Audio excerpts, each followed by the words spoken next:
Welcome to the Eventual Millionaire Podcast with your host, Jamie Tardy.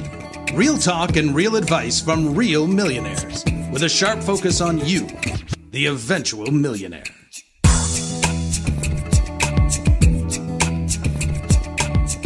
Welcome to the Eventual Millionaire Podcast. I'm Jamie Tardy, and today we have Billy Murphy on the show. Billy owns a company called Blue Fire Poker, and they're an online poker training company, which is super cool. He also has e-commerce stores and is launching a new site that I want to talk to him about today. Thank you so much for coming on today, Billy. Thanks for having me. So poker, how did you first get into poker, and then how did you start a whole company based around poker? I basically started playing when I was in college and just kind of was making maybe $1 or so a day, and I was really excited that you could actually make money at it. So I started, figuring out people were making real money at it, and thought I could kind of, make a decent amount of money. Started hiring coaches, started getting pretty serious about it, and then just kind of took off. By the time I was out of college, I was already making decent side income, and then shortly after college, I decided to play professionally. Okay, so because I read your stuff and I know poker is a skill, right? Because I have no poker skills. I have a poker night and I'm so bad at poker. It's horrible. So how did you sort of get into going from playing on your own to, all right, this is something that I'm going to do as like my job? I played a lot of hands. So I got a decent sample size that I knew, it wasn't just short-term luck and I was getting lucky doing it. I talked to a lot of other people who were doing it for a long time and, kind of got an idea what I needed to know, what books I needed to read, what forums I needed to be on, and just kind of, got serious, took, every day I wrote down what I won or lost, was studying hands, was going over hands with coaches, why did I mess up on this hand? Did I do this wrong? And it was, you can go so deep into all the logic behind the plays you're making that, I knew there's a lot of skill to it and just kind of, kept asking questions, kept hiring people, and just kind of progressed from there. That's crazy. So how much time did you spend like training to get to professional level? Well, I started, I think it was my junior year of college. And then, I would play in any downtime. My school didn't have a lot going on. We were kind of in the boonies. So there wasn't a lot going on there. So it was kind of, school and poker. Typical school and poker. So I spent a lot of time just kind of in between classes or just at nights, just playing poker. And so probably several hours a day. And then, after I started playing professionally, it was for a while, it was pretty much all day, every day. Like when I wasn't playing, I was studying or asking coaches questions. And so there's a lot of work that goes into it. It just isn't, playing cards and making some money. It's a little harder than that. Yeah. So what is it like? Like how much does a professional poker player on average make, right? It varies. There's a huge range. For the most part, if you're a pretty good professional poker player and you're putting in the hours you need to, most players are making six figures to play. Huh. Okay. It varies though, because obviously if you're happy making $50,000 and you want to put in that amount of work, that's fine too. But most of the guys that I guess hung out with in poker circles, we're all making six figures. Nice. So how long did you do that before you were like, okay, I'm going to build a business instead? Like, because to me, does it get boring after a while playing cards, especially for a long period of time? Yeah, totally bored. And that's why I got out of it. Okay. It was, you can only get, certain hands so many times before you're just like, it's not, I'm not yeah. about Can I have someone else can I outsource this, While doing that too. I wanted to train a team of guys and all that stuff. And I did it for full time about 3 or 4 years. Mm-hmm. And then I was done with it. So what made you decide to actually start a business? I've been wanting to start a business for a long time. I had little tiny businesses when I was a kid. And that was always the route I was going. And poker was kind of, the opportunity to kind of build a bunch of capital to be able to get into business or invest it or whatever I wanted to do. So that was always the route I was planning. And it was just a matter of, finding something I really wanted to do. Poker was fun and it was awesome. Traveled around, just hung out, worked from home. But it was still a job. It was still a grind, pretty much anytime you wanted to make money, you had to sit down and you had to work. And And the difference, in poker, if you're not focused and you're working, you're going to lose money. And so, Damn, no looking at Facebook later. yeah, and so yeah, and then just found what I thought was a good opportunity, and just decided to, change paths, I guess. Okay, so tell me about what that's like, because you never started. I mean, you had small businesses when you were a kid, but starting an online poker place, how did you even start that? Because you told me before this, you're not very technical, and I was helping you technically wise, and I'm going, how you have more than one online business. How do you do this? I'm horrible at anything technical. I can't do anything, and yeah, I had friends help me out with a lot of that stuff starting up. Yeah, and that was the scary part. And that was, when I was thinking about going into business, it was all, any ideas I had, it was all a lot easier to do online. And that was always that probably made me wait an extra year or two before doing it, because I was like, I don't know how to run an online company. Like, I don't know how to, I couldn't start a blog if I wanted to. I still can't start a blog. I have somebody help me, do that. So, I mean, it's very, that was the barrier for me is, hey, I have no idea what to do, do it. And, I just, ended up, outsourcing the development and things like that on Elance, and just kind of, started putting things together and realized that, there's people who do, what I can't do, and, you could just outsource it and hire it. Yeah. So you started that, in 2009, right? January 2009, yeah. Okay, so that wasn't even that long ago that you started that. So tell me about what that process was. Like, how long did it take you to go from contacting developers on Elance to actually a profitable company, and what did that look like? So the development was horrible. We hired an Indian development company. Communication was very hard. Just working with them in general. I'm sure if you tell them one thing and then they give you something back word for word, in their mind what it should be, and it's just totally.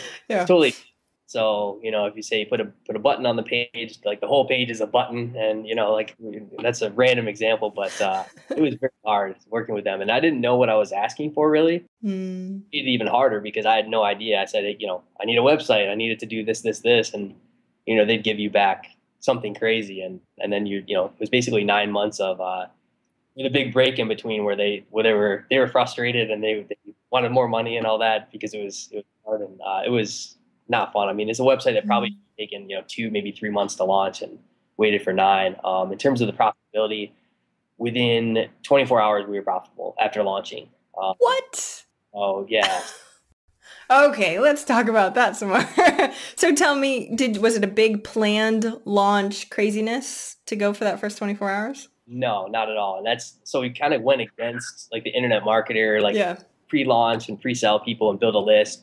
We had no list. We had no pre-marketing. It was our strategy actually to basically not tell anyone that we were doing it. And because we wanted to come out and basically have people be like, oh my gosh, we can't believe they're offering this stuff, and just sign up right then. And, I don't really know if it, helped more or less. It seems like, from all the studies in internet marketing, that it probably would have been better to, build a list. But at the time, it seemed like a good idea. And we had never, I'd never done internet marketing stuff. So it was. Yeah. What you don't know didn't hurt you. And hey, you're profitable in 24 hours. So we're not going to, tweak that. That was really good. Yeah, right. So did you send, like, usually, and this is, okay, you're not typical. Let's make sure we say this.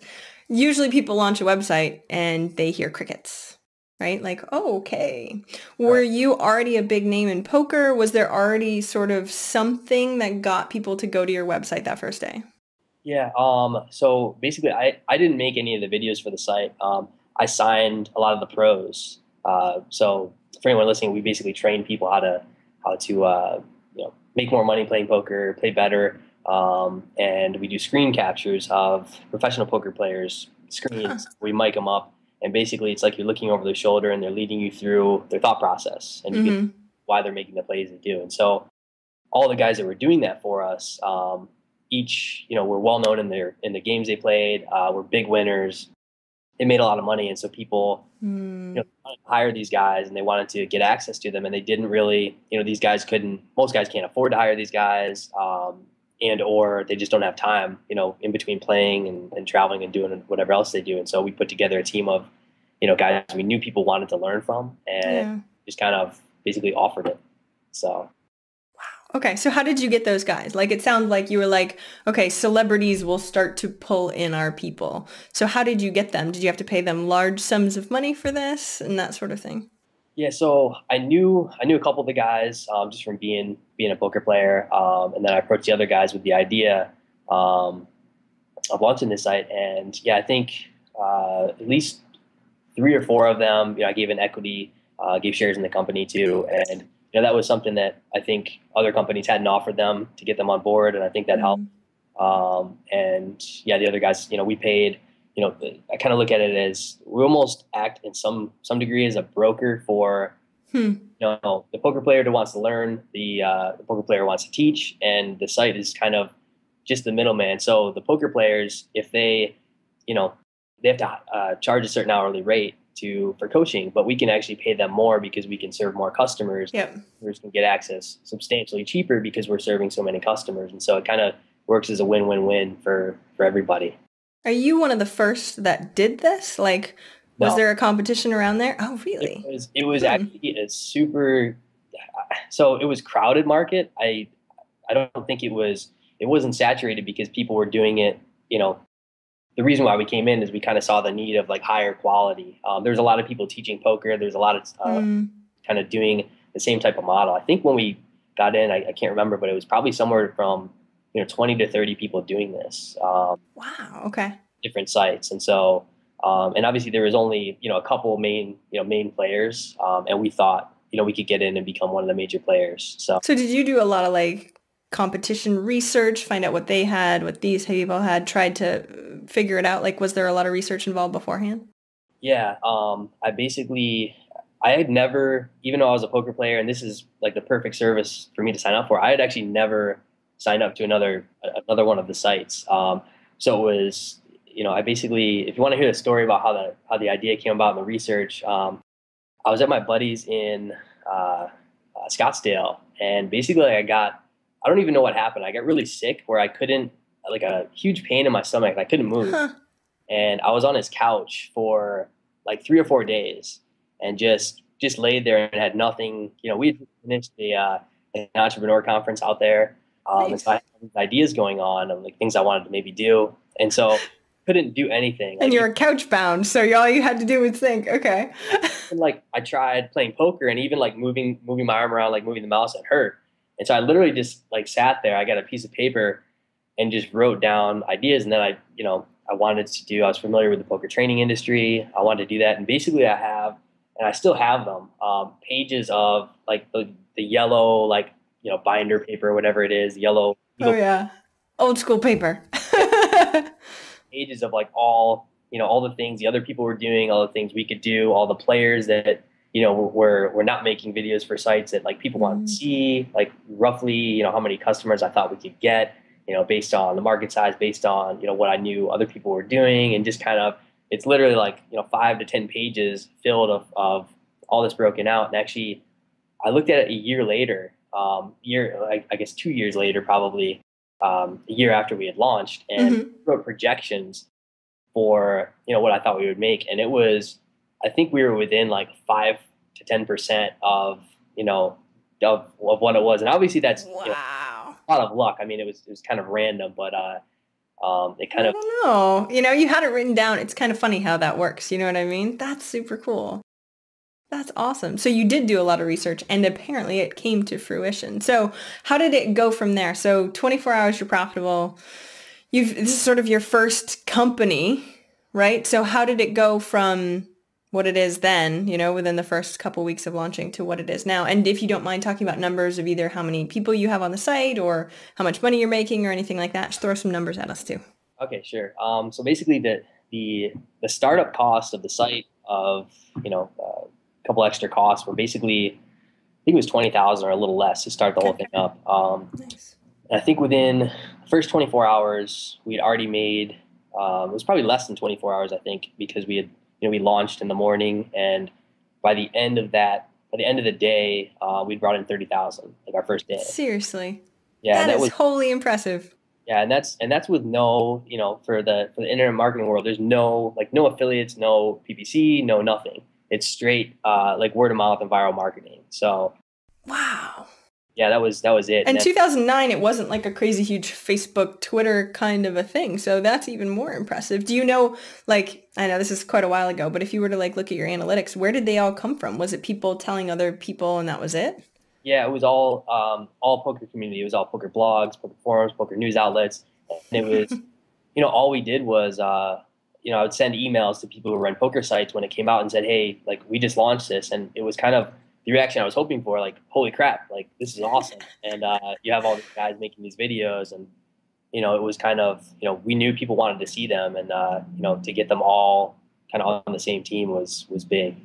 So did you know, or were you scared that this wasn't going to work? I mean, you just dropped $20,000 like the day before you launched. Of course, the day after you were fine, but the day before you launched, were you like, oh crap, I could lose 20 grand? Or were you so sure of this idea that you knew it wasn't going to fail? I was pretty sure because it was like I felt our team was better than the others who were out there. I felt our marketing edge was going to be a lot better. So those two things, it was just, I kind of compared, this comparison of, the pros on the other sites who were making videos, our pros. Then I looked at the marketing they were doing and just comparing those two things. And, I had an idea of how much money some of them were making. So I knew, the upside was insane and the downside was almost nothing. Not too bad. So, yeah. Now, you sent me a video, which I think was super cool. That was, you could probably explain it a little bit better because it was an amazing press-getting marketing thing. So go ahead and tell me the sort of thoughts that you had before you did this so that way we sort of know the thought process you went through to get it. Sure. So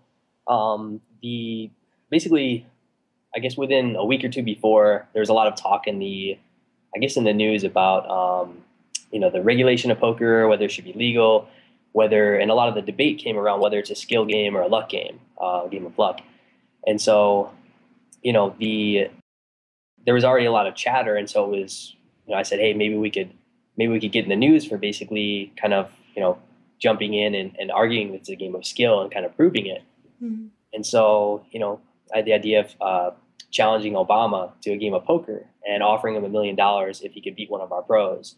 And, we would donate it to the charity of his choice. And basically as a way to prove like, hey, if it's a game of luck, then you'll gladly take, a 50-50 shot at $1 million for the charity of your choice. And if it's a game of skill, you'll easily be able to see it. And that's kind of the point we were making. Like if we're willing to give up $1 million, we wouldn't just take a chance on a 50-50 luck shot. There's obviously involved. And so, Fox News picked us up and put us on the news. And I didn't even know that we were on. I started getting, I got emails and the poker forums were talking like, hey, Fire Poker was just on Fox. And I was like, what? I didn't even know it was going to air. So yeah, that was pretty cool. So first, did he accept the challenge? Second, what did you get from that? Like, did you get a ton of traffic? You know what I mean? What sort of came about? We in terms of traffic, we didn't get a huge spike, not directly from the video, but I think what it did, it gave us, it was almost a second round of kind of media coverage. So there was the news that this poker company offers, a challenge. But there was a second form of all the poker communities being amazed that a poker training site was on Fox News. And so that got us kind of this buzz in the poker community. And I think this was like 6 to 8 weeks after we had launched. So a lot of people still had no idea who we were. Yeah. This kind of put us on the map in poker. Like if you hadn't heard us before, like now everybody knows about us. And it was kind of like we were on their side. Like we're trying to help the cause of poker. And so all these guys kind of got me. We were kind of in their corner. And they saw that. And so I think that helped a lot. So it wasn't just a big spike of traffic, and it was more of a, probably a little boost. And then it kind of, continued boost through the poker forums and poker communities after that had happened. Nice. Now, how exactly did you do that? Did you email Fox News? Like, how did you get them that information? Because I know a lot of people ask about how do you actually get press? Like, how did you land that? I remember I had no idea how to do it. I spent like days, just all day, all night, just emailing any email address with a with a media company. And then there was a guy that was helping get in touch. And I said, hey, I have all these ideas. I had all sorts of other crazy ideas I thought would get picked up by Fox and some of the big ones, and they didn't. Mm-hmm. And I was surprised. Like some of our other ones I thought were better. And then finally, like the Courtney Friel wrote back and said, "Hey, this is interesting. Send me more details or whatever." And then I still had no idea that she was going to run it. And then a day or two later, it was on the air. So Nice. That's awesome. Congratulations too. That's huge. thank you. Yeah, I'm sure there was way more efficient ways to go about it. But I had no idea. I mean, it was, and now I know there's actually, I don't know if there's books or places you can go to get this contact information. But at the time, it was just shooting in the dark, basically. Yeah. Nice. Awesome. So let's talk a little bit about what you've learned between now and then. Now, the cool thing is that you have a very niched community. So like you said, when you say something, the whole poker community can talk about it. So that's a really great, marketing thing anyway, that you already have that a lot of businesses don't, right? So, but give us some ideas, like internet marketing tips that you use to grow this, that maybe other businesses could use to grow their online companies too. It helps to have people kind of with their own followings. You don't have to kind of build a following. If we do have new guys come on that don't have a following, we've done things to help build that. We actually had a kind of like this poker media or video company that we did interviews and we ran shows and things like that. And then when we would have new pros come on, we put them on our shows. And so if they weren't known, if they didn't have a following, all of a sudden, hey, that's the guy they just had on that. And so now they're, guys who weren't known are now known, and they're known as a Blue Fire Pro and, a guy you can learn from and all this stuff. And so we've done things like that, a little outside the box that our competitors weren't doing. We've done a couple other viral promotions. But honestly, like the biggest thing has been just, how can we create more value than anybody else? And kind of it's kind of your own marketing, right? It's just, people do it for you then because your value is there, and it's just customers saying, man, like you guys got to sign up to this. The value we charge $30 a month. If you're a professional poker player and you can't make that back, it's crazy. So I think that's the main thing. It's just so cheap for the value you get. And that's why, just word spread and people kept talking about it. Nice. So how big are you? Like, I don't know if you can talk numbers as far as how many customers you actually have, but at $30 a month, it could be a small company, it could be a huge company. If you can give us a range of numbers or something like that, that'd be great. Yeah, to give you an idea, we do roughly $1 million a year. Okay. And yeah, we've served thousands of customers. We we charge a sign up fee, and it's $30 a month. So a lot of people will sign up for, a year at a time or 6 months at a time. So it's we've had a good following. That's awesome. And it's an online membership site. Now, so I know you do more than just that though, too. You talked a bit about e-commerce sites and stuff like that. Can you tell me a little bit about that and what made you get into that?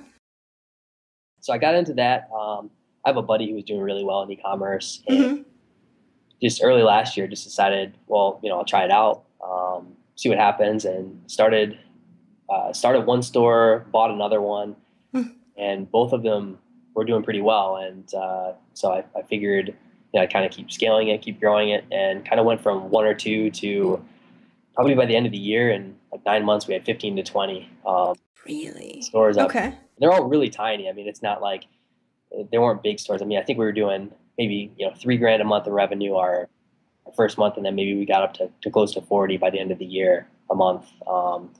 And so it's not a massive business. They're all like pretty tiny stores, but it's and now we're starting to kind of narrow our focus because it was just we're all over the map. And now now we have a couple ideas of, okay, these stores can do really, really well.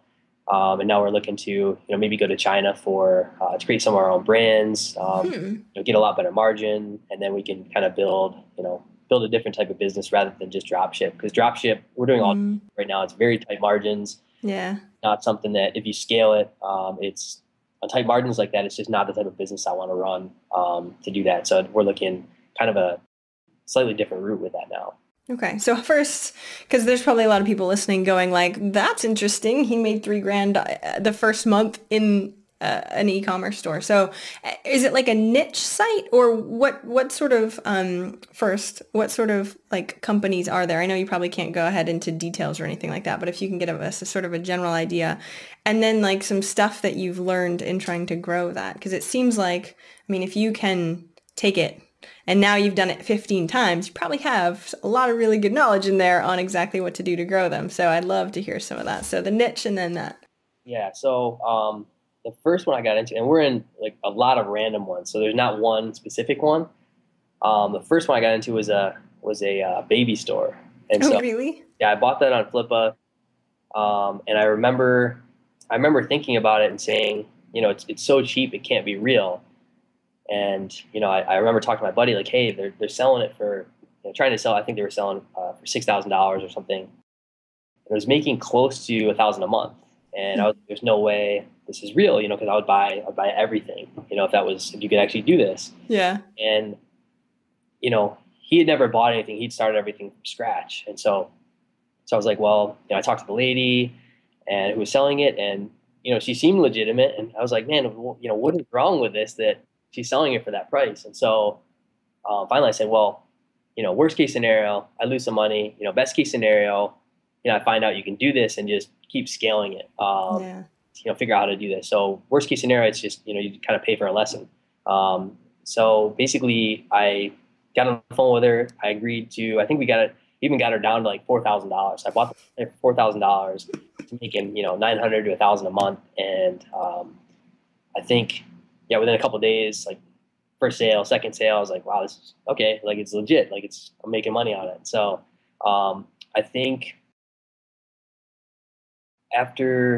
shortly after I started one from scratch, and then kind of that one started making some sales after a couple months, and slowly like bought some more, started some more, and I was acquiring them from. I'd go after people who had a ton of stores, and I'd email them, and I'd say, hey, do you have any stores you're not doing anything with? Like you're just junk stores, and I'll take them. And so I had like a package of stores that no one was doing anything with, and it was funny because you could literally, change one or two things on the site and increase the sales a huge amount. So some people just didn't even have a phone number, didn't have like, they only had PayPal, they couldn't even take credit cards. So within a day, I mean, you could increase the value of the site pretty easily just by tweaking some things. And so, and I had random people, give me throw-in sites that weren't doing anything. I had one throw-in site that in a deal I bought 7 stores, and there's one store they had bought for $18,000. Wow. It wasn't making sales anymore. I said, why isn't this making sales? And I guess the supplier had cut them off because they weren't a brick and mortar store. So for some reason, a lot of e-commerce stores, suppliers they want you to have a storefront. Huh. That's weird. It was, I called the supplier, tried to convince them, to let us supply it, or to supply for us an online store. And they said no. And so they actually didn't say that we had to own the storefront. And so we called storefront area saying, hey, we're looking to get into this business, but the supplier is saying we have to, have a storefront. And we said, we don't want to compete with you. Will you help us out? So the second lady we had called said, yeah, I don't want any more competitors, you out. And so they acted as our storefront. Like we went down there, we bought some products. We put one in the store there, and we took pictures. Storefront, yeah. When we had a storefront, so we took pictures, sent it to them, and then I think last month or the month before, I think that store that wasn't making any sales, I think we did like 8,000 in sales. So so those are like the type of things that we were looking for, just little things that people were missing and they weren't paying attention to, and day of some thinking and a couple phone calls, and that's awesome. Like anybody could have done, I mean, it's a great idea, don't get me wrong, but anyone could have just solved that one problem and apparently done so much better with it. So tell me though, how do these actual sites get traffic? Because you said you built some on your own. Are you doing like search engine optimization? Are you doing pay-per-click? Like what sort of internet marketing stuff are you doing to build the traffic? So it's 100%, I shouldn't say 100%, probably 98% SEO. And it was, the reason is pay-per-click, we really can't get profitable on most of the dropship margins. Yeah. So it's too tight. And that's mainly the reason we're looking to go to China, and you basically double up your margins, and then you can compete. Because if you're getting 25% margins and your suppliers are getting 50, well, you can't compete against them. So Yeah. you basically got to pay twice as much to bid against anyone with margins. So SEO, I outsourced. I probably hired. And when I started, I didn't know SEO at all. So I would hire people off Odesk, and I'm talking like I would hire 50 to 100 of them, and I'd hire them for a couple hour task. And I didn't even know what I was asking for. I was just like, hey, I need links. I need to go up, right? And so, and then I would have, I'd do like rounds of cuts where, and I had the other people help cancel each other out. So I'd give guys work to the other guy, and I'd, Yeah. hey, is this stuff good? And they'd say, yes or no and why. And then I like learn through asking all these Odesk guys paying like $2 an hour, what we should be doing and what we shouldn't. And I tracked like how the rankings moved based on who I was hiring. I was going to ask, you don't know about SEO. How can you even verify that they did what they did? That's hilarious that you did that. Yeah, so I had no idea, and then so I slowly started to learn just by asking these guys, and then I would start to hire. I'd hire some people off forums who were U.S. based and they knew what they're doing, and then I would kind of give a map of what we were doing and say, hey, does this work? What was cool is I don't know if you've probably bought packages like SEO packages and stuff from people before, and it was cool. So I'd buy a package from someone, and every time I'd buy a package from someone, I'd get them on Skype, and I'd also pick their brain for a couple minutes, and they talk to you because you just bought a package. Mm-hmm. So I basically like get a package plus like free SEO consulting for like all my like Odesk guys, and then that's kind of like how I scaled up the SEO efforts. And so Nice. We did get crushed by. That's what I was going to ask. That's exactly like Panda last year, Penguin. Yeah. And for anyone that doesn't know what this is, Google went ahead and did a ton of new updates where it changed SEO for just about everybody and screwed quite a few things up. The point was to make it better.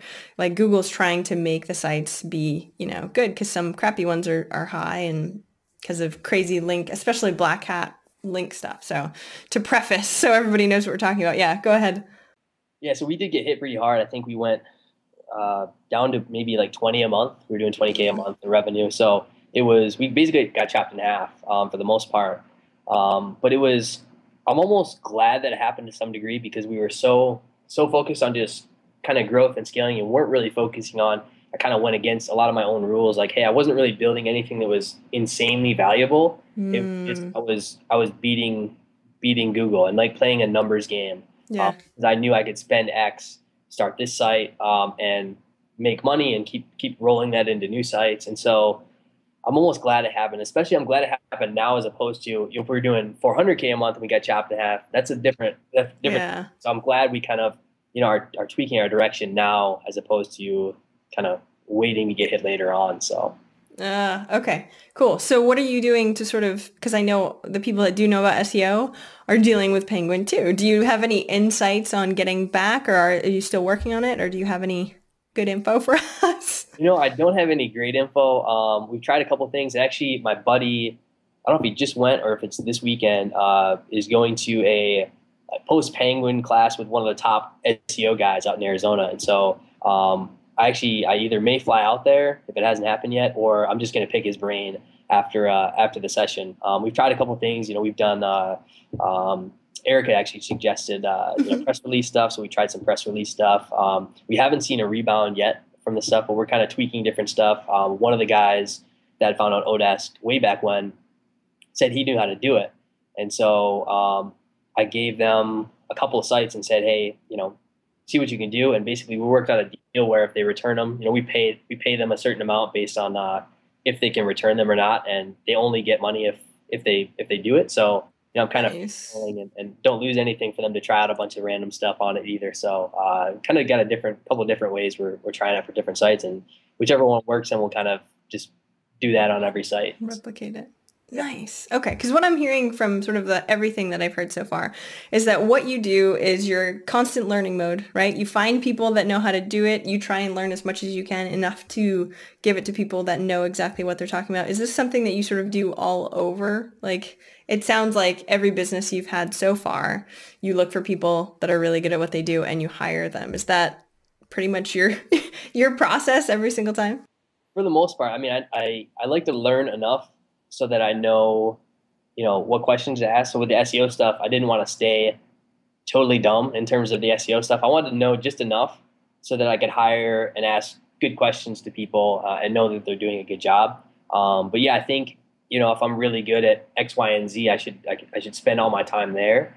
And I think a lot of people, a lot of aspiring entrepreneurs, they spend all their time doing all these things that don't make them any money, just to either save money or just because they think they need to know everything. And, a lot of people will spend time, just programming and just learning SEO, but those are replaceable skill sets that you can get anyone to do. And, the ability to learn how to execute and make money on an idea, or, how to market above other people. Those are ideas that are much harder to hire for and much harder you can't just hire someone and say, hey, like I have this business idea, go make it money. Yeah. You need those skills. And I think a lot of people, who are trying to start out, they don't focus on those skills at all. And that's just, basically anything I get into, I just ask a lot of questions and,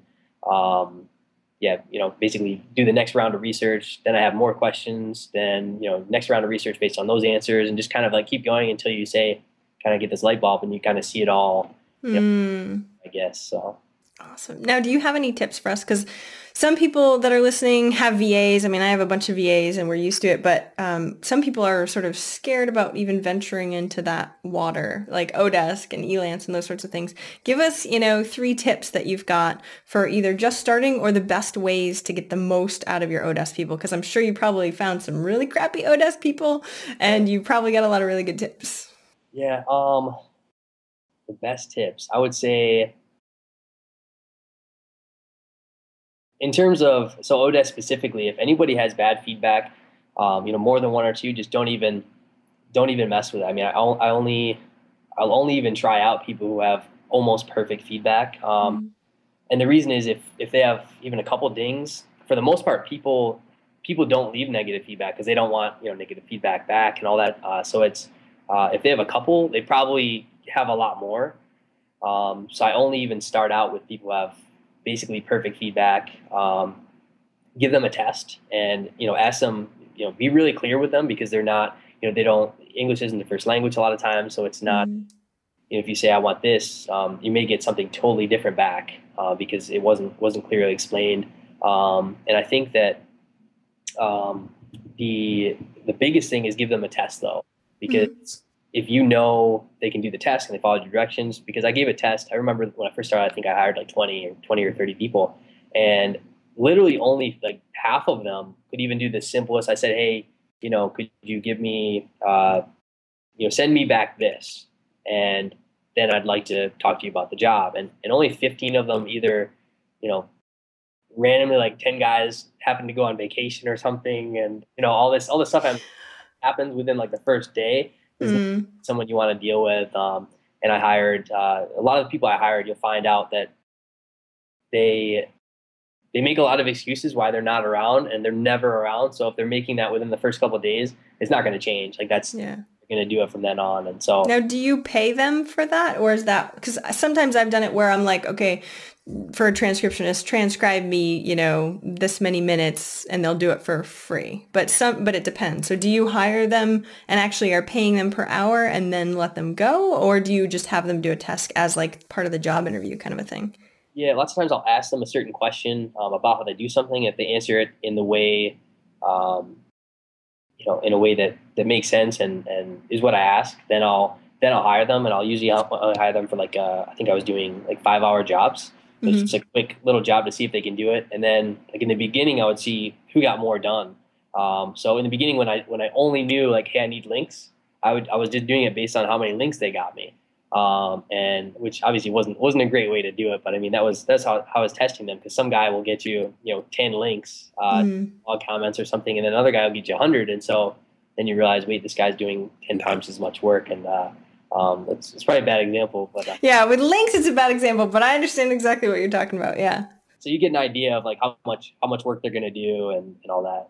Awesome. So now we're going to move a little bit because you're actually launching a new site, right? And I want you to tell us a little bit about that because I think everybody listening might be a little bit interested in that too.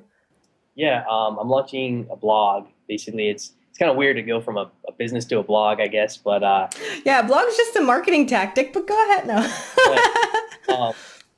but it's it's foreverjobless.com. And basically, I kind of wanted to, the main goal with it, two main goals is, I like to kind of help people and help teach them how to make money. And I think there's a lot of like, make money type advice that's not, maybe I don't really agree with. And it's more, kind of like how to sell an ebook to people who sell ebooks to people who sell ebooks. And I see too much of that. So I kind of want to get out and say, hey, there's all these ways to make money that people aren't really thinking about, people aren't talking about. And the other goal with it is to basically just to meet a lot of other entrepreneurs. I've kind of stayed totally behind the scenes, and I don't know a lot of entrepreneurs, on the internet. I think it's kind of probably a bad idea to stay, keep staying kind of just working by myself and not talking to a lot of other entrepreneurs, because there's probably a lot of people I want to meet out there, and maybe people who would benefit from meeting me or exchanging ideas. And so it's kind of, those are the main drivers behind it, is just to there's a lot of people that I'd probably like to know out there that I don't know are out there right now. So awesome. So what is it mostly going to be about? Is it about your story, or are you just going to be writing articles on, you know what I mean? Like, what can people expect when they go there? When it launches, it's not actually when this comes out live, it will definitely be launched, right? We're going to line things up internet wise, right? So it'll be ready to go. So people can actually probably go right now, but go ahead and tell us what they can expect. So I'll probably have a lot of in-depth stories about, the building up of certain businesses, kind of how I did it. I guess a lot deeper than, hey, we launched and we did X. It's kind of, what led to that happening, and kind of all the details about it, kind of in different stories. And basically a lot of, potentially, talking about some of, friends' businesses, how they're doing stuff, documenting a lot of that, and kind of just a lot of maybe articles written on kind of theory of money and why a lot of people are thinking incorrectly about, how to make money, how to get started, and, kind of trying to tweak people's thought processes on, why they're not able to make money. A lot of people starting out, and, what they could do to change that. And it's, a lot of it comes down to, risk, where a lot of people view things as risky and they're not really. So a lot of things based around that. That's awesome. What I love too is that, like, when you emailed me, you're like, I don't really know much about blogging, but I'm starting this blog, and it sort of goes through everything you said before. Cause I'm like, well, I can help you. I can give you some advice. And it's so funny because it's that same thing of you're going like, I don't really know how to do this. You're completely fine with admitting, I'm not sure exactly what I'm doing, but I'm starting, and people are willing to definitely help you out. And that brings you forward too. So that's super cool that you've been able to do that. Awesome. So I wish you the best of luck in your launch, definitely. So since we're pretty much wrapping up, I want to ask what's the last question I always ask. And that's, what's one action that listeners can take this week to move them forward towards their goal of 1 million? One action. This is tough. I guess the one thing, this is really tough. I've been trying to think. I ask hard-hitting questions. That's what it is, right? Because it's only one, right? I guess the biggest thing they can do. So I don't know if this answer will work, because it's maybe not something they can do, but I guess maybe really evaluate, where their value is. If they're looking to start up a business right now, where's your value? And, if you don't have a value that is better than the competition and or fills a niche that they don't fill, then you probably need to start over. Because I think a lot of people are just trying to make money like someone else, and that's not, you can't really just kind of copy people and make money. I mean, you can, but that's not really, long term, it's not the best strategy. So really sit down and kind of break down your idea. Is there anything in there that beats the competition? If there is, can you get in front of the customer base that you need to? And if you can't, those are really the two things to figure out. And if not, start over, new project.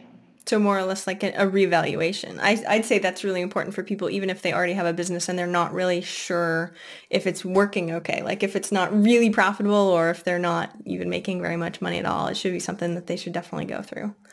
Awesome, Billy. Thank you so much for coming on. Tell us the website again, how we can get a hold of you if you're on Facebook or Twitter or anything like that too. Yeah, website is foreverjobless.com, and I'll have my email probably on there. Nice. So thank you so much for coming on. I really appreciate it. Thanks a lot for having me. Just a note, you can download the top 10 tips from these millionaire interviews on the blog. Thanks for listening. You can find out more great information like this on eventualmillionaire.com.